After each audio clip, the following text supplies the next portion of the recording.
গলি তুললে অনতে আর আপু দেখছি বইয়ে তুলে তো দেখতে হয় রাস্তাটা উঠে উঠে তাই না দুই দিন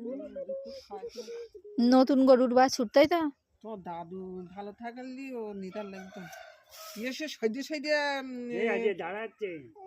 সইদে সইদে তুলতে আর সইদে সইদে এই প্রথম এই নতুন এইটা মানে এই গরুর এই প্রথম বাচ্চা তাই না আরে বাবা হাঁটবে আবার। এই তো দিলে দাঁড়ি